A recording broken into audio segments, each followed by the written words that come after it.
Hello, welcome to Mission Driven Monday. My name is Chantel Adams, and I am here with Brin Enterkin. Brin and I met, it's been a long time now, back in probably 2008, 2009. She was just a high school kid who was doing something really cool. She was raising money to build a well in East Africa, and when she turned 19, she founded an organization called African Soup. Today, she's the executive director and president of an organization called the Watson Institute, where she helps social entrepreneurs from around the world do great things in their own country. And it's my honor to interview her here today because she was actually the first person that I ever knew that made me think, you know what, maybe I could do something interesting and inspiring with my life. When she was in high school, I was 33 and I had just given birth to my last child, and I thought I might be a mom forever. But she is really the one who inspired me to go out and to do other things so I could be a mom so anyway, it's just such a joy to be able to say hello to you today. Thank you, Brin, for being here. I appreciate it so much. Thank you. It's an honor to be able to join you today. And I guess I didn't really totally know that backstory, but I mean, I'm not surprised to hear that you knew that there was so much that you could do in your life. I mean, you being a mom alone is like the greatest.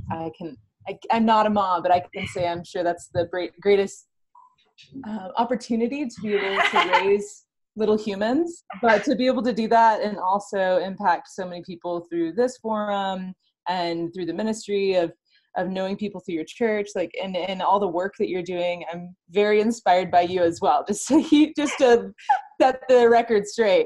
Yeah, well, I just remember it was so cool because actually, probably when I first met you, probably even before you started African Soup, I don't know how many years before you started that you were raising the money for the well, but I just thought, wow, here's this high school kid and she's doing something really cool and she's being really brave and she's putting herself out there.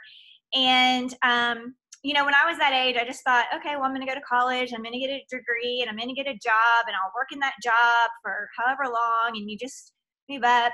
But I think that meeting you was one of the first times in my life where I thought, you know what, I can create the life that I want, and I don't have to do it the way that everyone else did it. And so, seeing you as a high school kid back then, now with my own kids, as they're kind of coming into that age and being in high school and thinking about college, I'm really trying to kind of instill that in them. Like, you get to create the life that you want. So you need to figure out what it is you really want to do and how you can impact the world.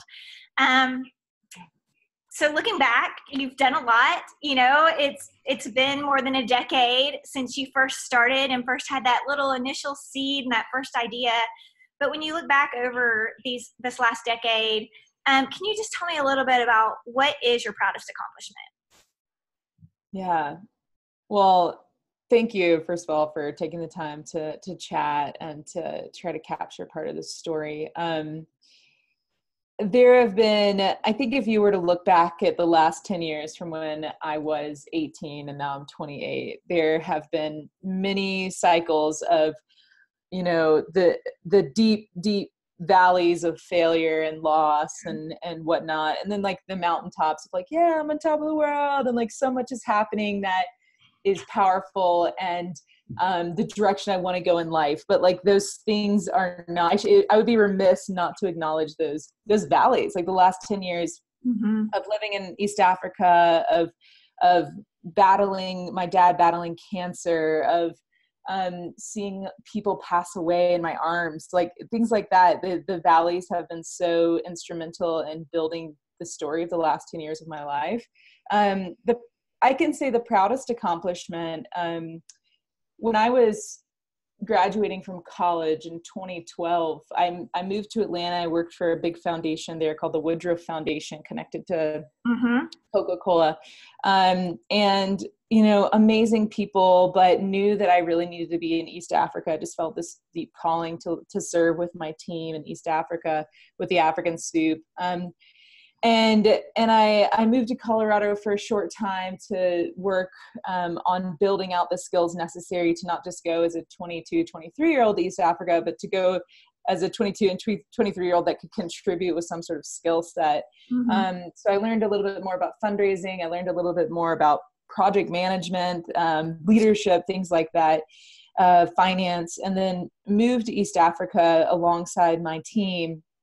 And at that point we had, I believe, about 18 staff members in Uganda. The African Soup was almost, it was 4.5 years old at that point.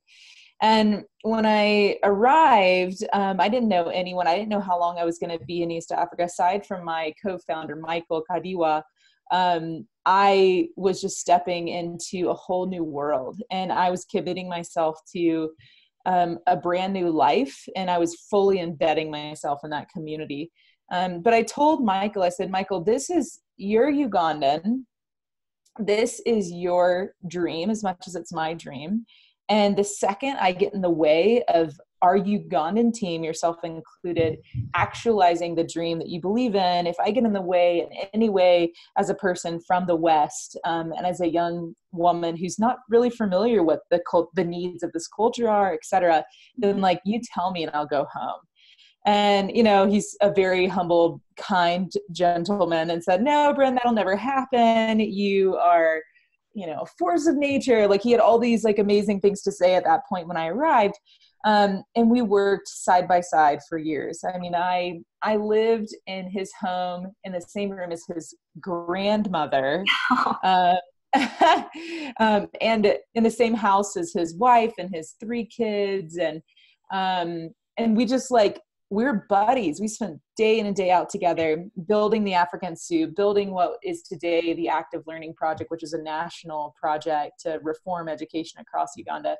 And I remember in 2016, we went to lunch, Michael and I just said, hey, Michael, let's do a check-in. How are things going with the team?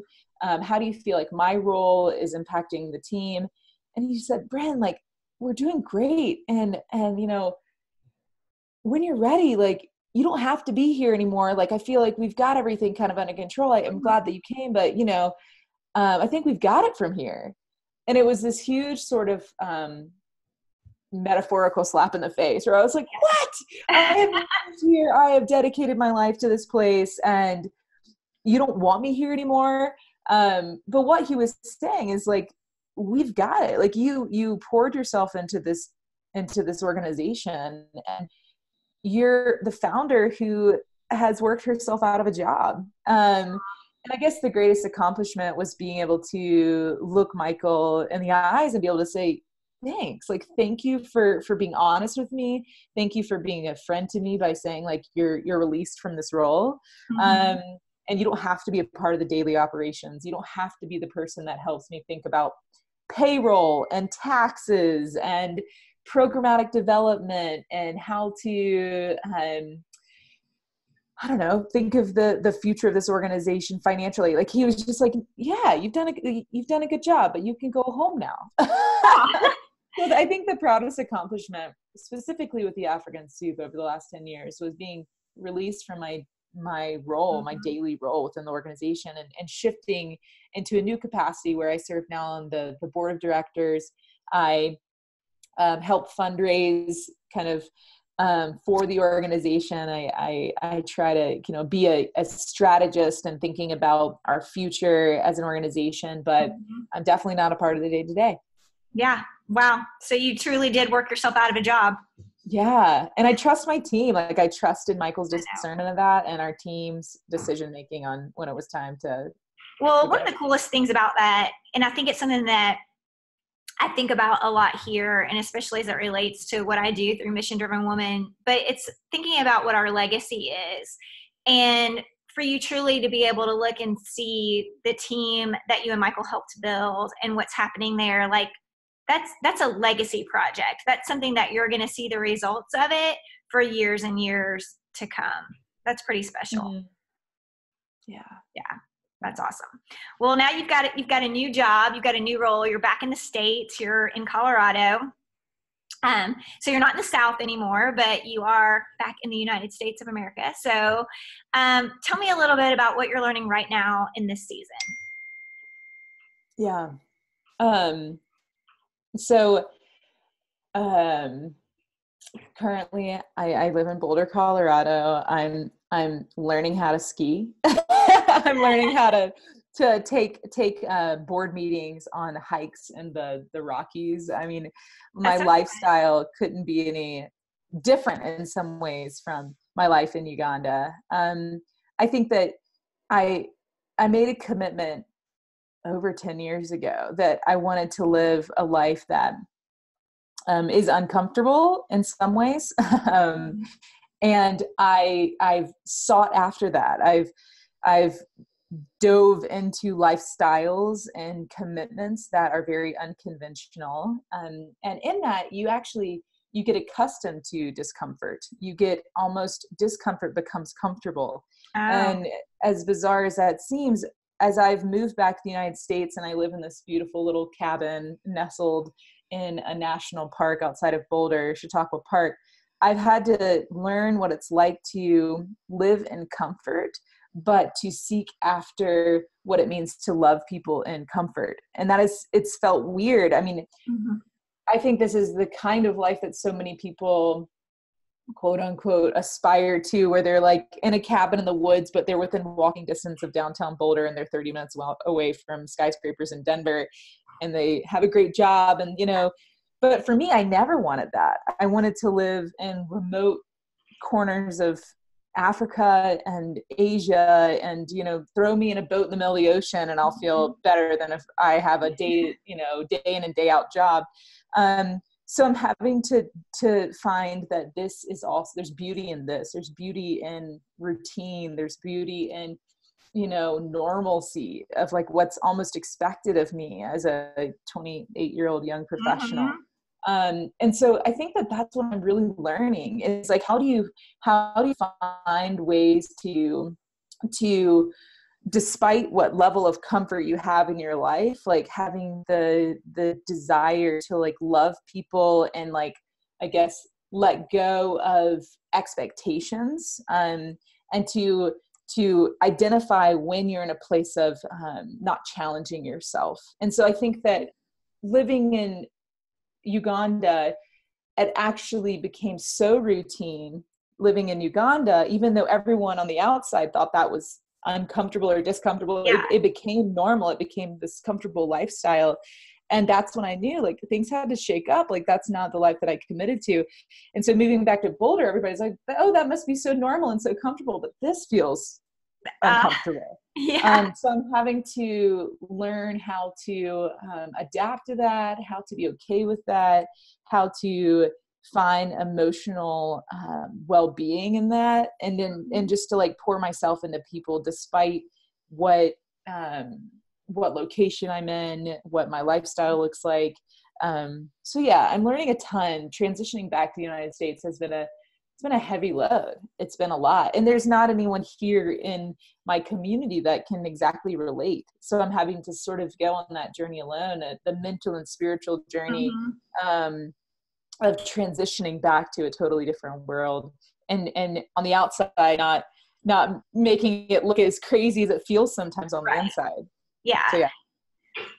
So I have a friend who started a project. It started as a project in Rwanda. It's called Kula Project, where she trained women how to grow coffee, and now they're selling the coffee, and they built their own coffee washing machines, and all of this kind of thing.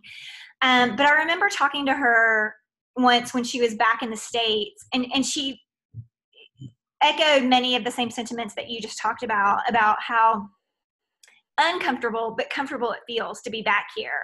Like she felt like she's kind of in between both worlds in a sense, and longing for the one place, but still having a heart for the other. I mean, it's interesting, and I'm sure that as you've come back to, just because the cultures are different, the things that Americans care about and kind of run towards, it's different than probably what you saw in Uganda, and just getting used to that.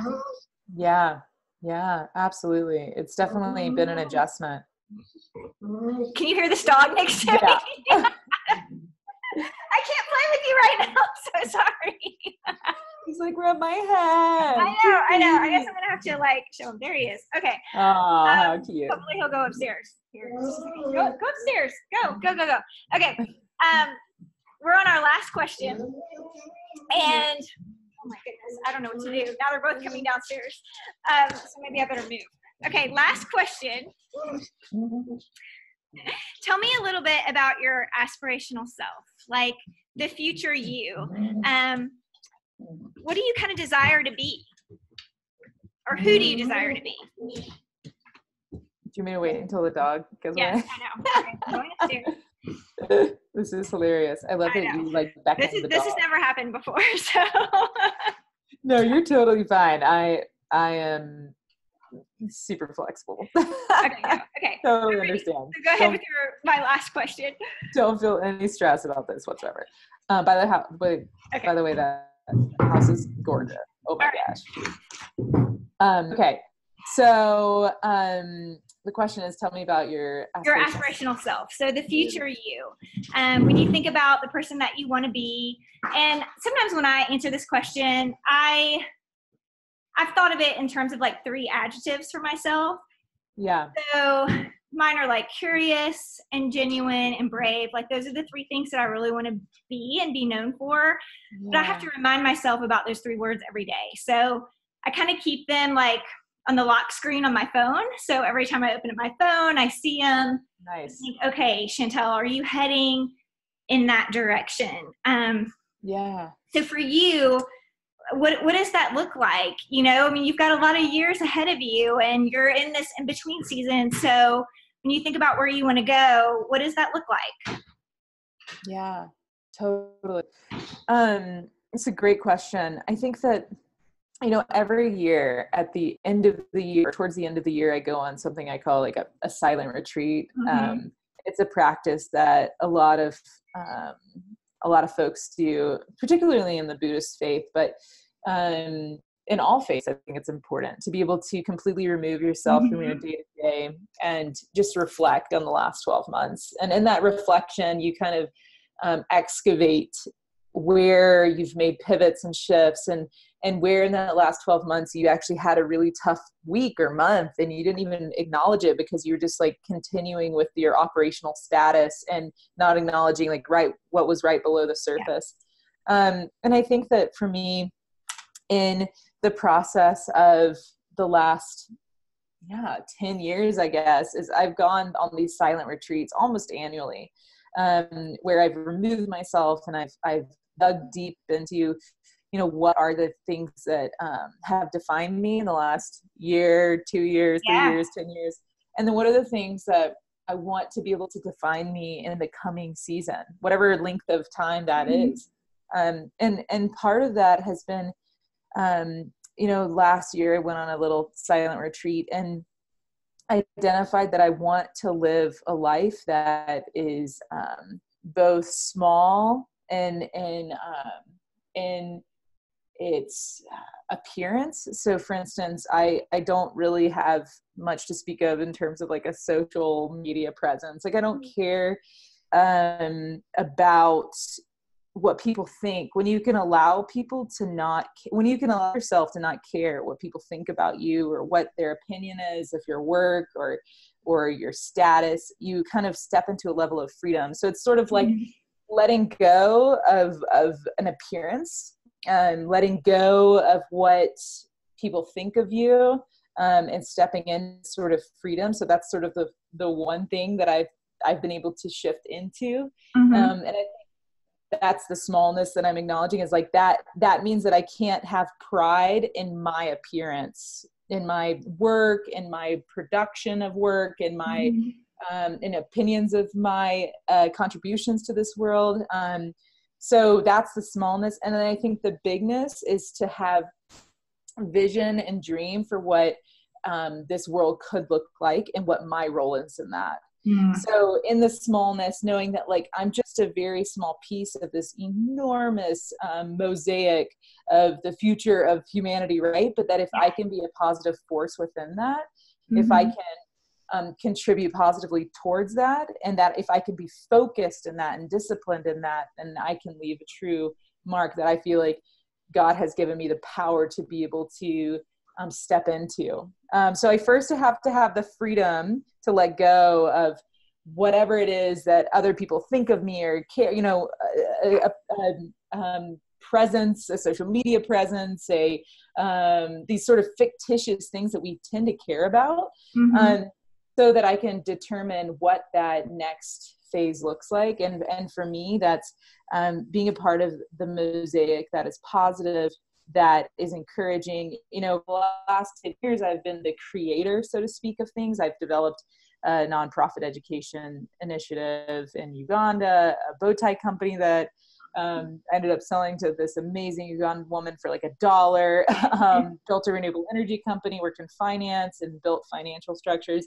And then most recently, I realized that I don't have to build the things, but what I can is take the knowledge of building and transition it into helping people that want to build their own things do that effectively. So I stepped into a role here at Watson where I am not the creator, but I'm the creator of the thing, but I can look at a young person who's 20 or 19 or 22 that has this big idea, but they're from rural Papua New Guinea and they don't know how to make a financial spreadsheet of how to even track their profit and loss. Help them build those structures so that then they can be successful. So I sort of take a back seat in that. So that's kind of what I aspire to do, is just be that positive force for folks and not get in the way. Just like that initial story of me and Michael and the African soup, is I wanted to commit myself that the second I get in the way, the second that I'm in the way of the greatness of this team and the potential, then I need to remove myself and have the discipline to do that. And I feel like that's sort of the tune that I want to have for the rest of my life, is like help people get there. But the second I get in the way, like remove myself so that they can actualize that greatness. It's a really mature way to look at things. I think so often we want to be the guy, right? We want to be the one. I mean, so often, even with my own nonprofit that I started last year, we did some things with kids with cancer, and I found out there's a lot of other organizations doing things with kids with cancer. But it seemed like everybody was kind of in their own silo in a lot of ways, because everybody wants to be the guy, you know? Yeah. And it's better when we can all work together. We're better together. So there's an expression in Uganda, actually it's an African proverb: if you want to go fast, go alone. If you want to go far, go together. And it's so true. I mean, if you want to go fast and go some short distance, then just, do it by yourself. Like, get the awesome, accolades from your people in your community. Like, look big, look proud, but you're not going to go far. Like, the only people that go far go together. And like, you have to be able to take a deep ounce of maybe a shot of humility when you wake up for breakfast, if you're a leader of an organization. There's I'm sure you've read the Mere Christianity book by C.S. Lewis. Chapter 8 is about pride. And I remember I was 20 years old. I was actually working in DC for the summer, and my friend Abby Schulte, who's an amazing spiritual light in my life, she sent me this book, and she was like, read this. It might be interesting for you and your spiritual journey. And chapter 8 was about pride. And I remember reading it, and it said it was the ultimate sin because it's what puts you above God, and I don't care what your religious posture is.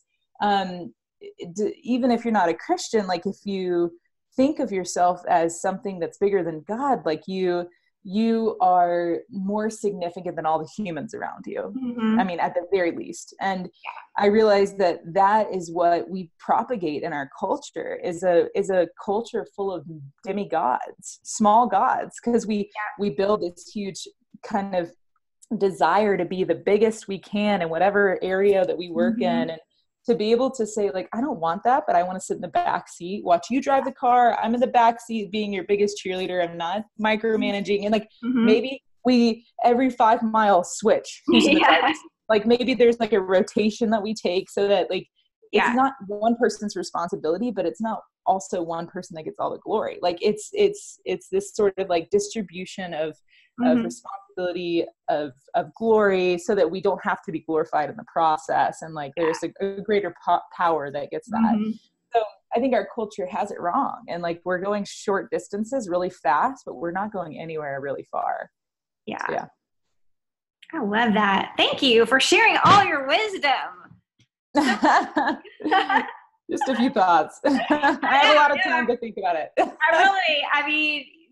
I'm soaking it all up. So thank you very much for sharing all that. And as always, I will post links to the things that Brin and I talked about today, to the Watson Institute that she's a part of, as well as African Soup, and the book, Mere Christianity, if you're interested in reading that. It's a deep read, but it's definitely a good one for anyone who is just thinking about God or the world or what's bigger than us. So thank you, Brin, for being with us today. And please join me again next week for another edition of Mission Driven Monday. Thank you.